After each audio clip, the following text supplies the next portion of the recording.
الرحیم.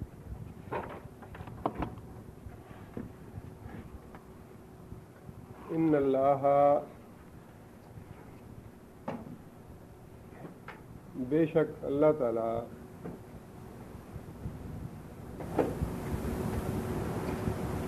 ان جو ہے یہ حرف ناصب ہے، بعد میں آنے والے لفظ کو زبر دیتا ہے. یہ اگر آیت کے درمیان میں آئے تو انا آتا ہے، اگر آیت کے شروع میں آئے تو انا آتا ہے. دونوں صورتوں میں معنی ایک ہی ہے. ان اللہ بے شک اللہ تعالی یامرو، کون سا فعل ہے؟ یامرو مضارع ہے اور صیغہ واحد مذکر غائب کا. یامرو اس کا مادہ ہے الف میم را امر. امر کا لفظ جو ہے اردو میں استعمال ہوتا ہے. امر کا معنی حکم دینا. یامرو وہ حکم دیتا ہے، بے شک اللہ تعالیٰ حکم دیتا ہے بالعدل، عدل کا، بالاحسان اور احسان کا، وایتاء، ایتاء کا معنی دینا، عطا کرنا، دینا. آت کا لفظ عربی زبان میں کثرت سے استعمال ہوتا ہے. آت لاؤ، ایتاء دینا، ذل قربا، ذی کا معنی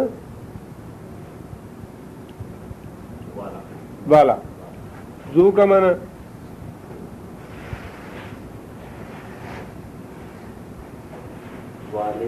والا،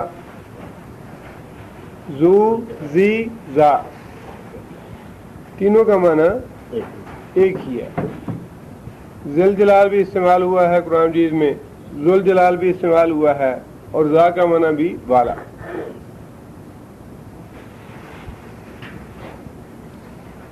ذل قربا قرابت والے. قرابت والے کون سے ہیں؟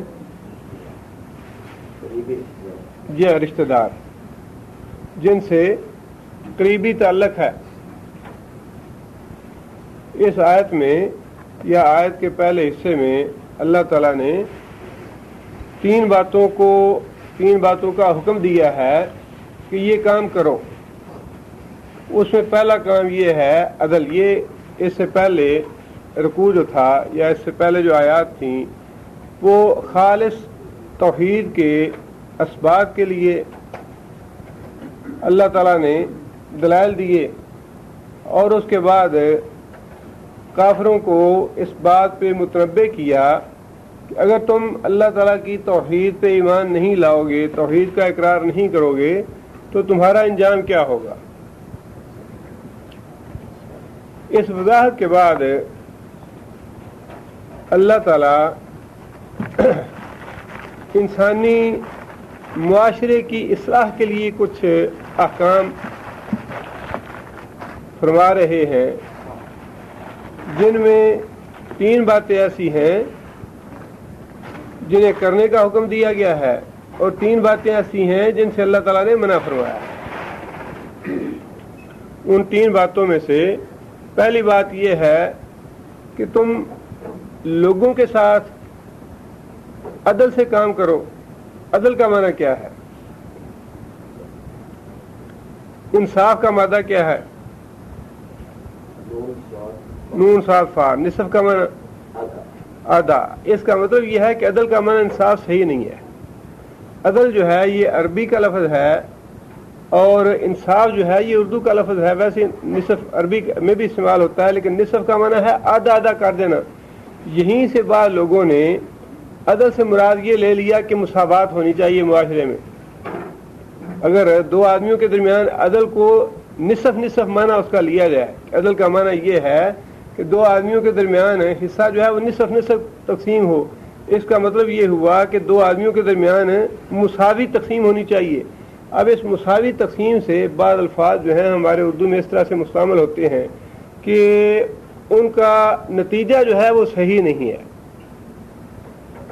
اب اسی سے اگر عدل کا معنی فی الواقع مساوی لیا جائے تو اس کا معنی یہ ہے کہ اگر ہم یہ کہیں معاشرت میں یا اقتصادیات میں دین یا اسلام انصاف چاہتا ہے، مساوات چاہتا ہے، تو یہ بات بالکل غلط ہے۔ عدل چاہتا ہے اسلام، مساوات نہیں چاہتا۔ باپ بیٹا کیسے برابر ہو سکتے ہیں؟ باپ کا مقام اور ہے، بیٹے کا مقام اور ہے۔ معاشرت کے لحاظ سے بھی، اقتصاد کے لحاظ سے بھی مساوات نہ مطلوب ہے اسلام میں، نہ ممکن ہے۔ ایک آدمی جو ہے وہ پی ایچ ڈی کیا ہوا ہے، کیسے ممکن ہے کہ ایک مزدور جو ہے اس کے برابر تنخواہ لے؟ ایک آدمی ٹیکنیشین ہے، اس کی جتنی روزی اللہ نے لکھی ہے روزی اللہ اس کو دے گا۔ ایک آدمی جو بازار میں جھاڑو پھیر رہا ہے، جتنی اس کی مزدوری ہے وہ لے گا۔ ان دونوں میں مساوات نہ اسلام چاہتا ہے، نہ یہ مطلوب ہے۔ یہ تصور جو ہے یہ کمیونزم کا ہے، یہ غیر اسلامی تصور ہے کہ معاشرے میں مساوات ہونی چاہیے۔ مساوات نہیں ہونی چاہیے، ہر حقدار کو اس کا حق ملنا چاہیے۔ جو آدمی جس مقام پہ ہے، جو آدمی جس لائق ہے، جتنی اس میں صلاحیتیں ہیں، اس کی صلاحیتوں کے مطابق، اس کی تعلیم کے مطابق اس کے حقوق اس کو ملنے چاہیے۔ یہ ہے عدل۔ اس لحاظ سے اس کا بہترین معنی جو ہے وہ ہے اعتدال۔ اعتدال ہونا چاہیے جس میں نہ افراط ہو، نہ تفریط ہو، نہ زیادتی ہو، نہ کمی ہو۔ اس لیے اللہ تعالیٰ نے عدل کا لفظ استعمال فرمایا ہے کہ حقوق کے معاملے میں اللہ تعالیٰ کے ساتھ بھی عدل سے کام لو۔ ایسے نہیں ہے کہ اللہ تعالیٰ معبود ہے تو اللہ تعالیٰ کے ساتھ کسی دوسرے کو معبود بنا دیا جائے، اللہ کے ساتھ شرک نہ کرو۔ اسی لیے عدل کا لفظ جو ہے یہ قرآن مجید میں شرک کے معنوں میں بھی آیا ہے کہ اللہ تعالیٰ کے ساتھ کسی کو برابر نہ کرو۔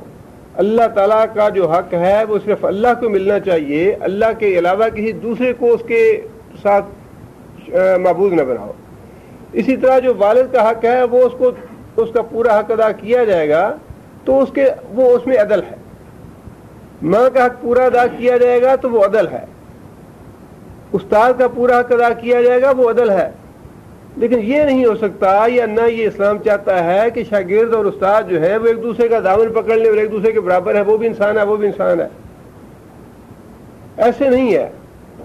اسی طرح ایک مالک ہے، ایک مزدور ہے، دونوں مساوی انسانیت کے اعتبار سے انسان کے ہونے ناطے وہ برابر ہیں، لیکن جو مالک ہے اس کا اپنا حق ہے، جو اس کا مزدور یا ملازم ہے اس کے اپنے حقوق ہیں۔ ان حقوق کو ادا کرنا یہ عدل ہے۔ اور مساوات جو ہے یہ نہ معاشی اعتبار سے اسلام میں مطلوب ہے، نہ اسلام اس کا مطالبہ کرتا ہے، نہ اقتصادی اعتبار سے مساوات معاشرے میں مطلوب ہے، نہ اسلام اس کا مطالبہ کرتا ہے۔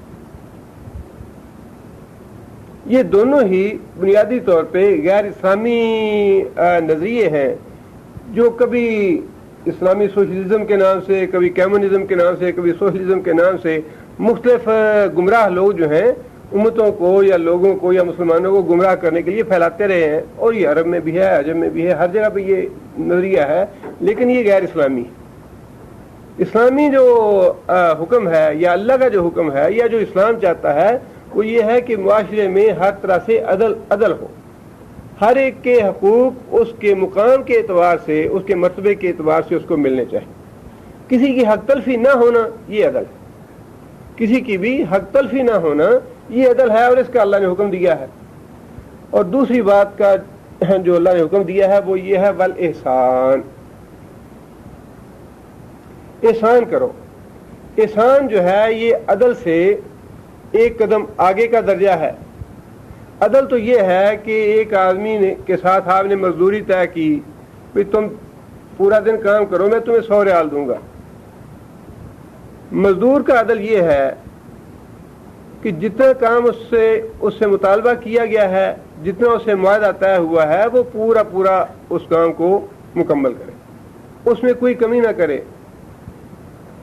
مالک کی طرف سے عدل یہ ہے کہ جتنے پیسے اس نے طے کیے ہیں کام پورا ہونے کے فوراً بعد اس کو ادا کر دے۔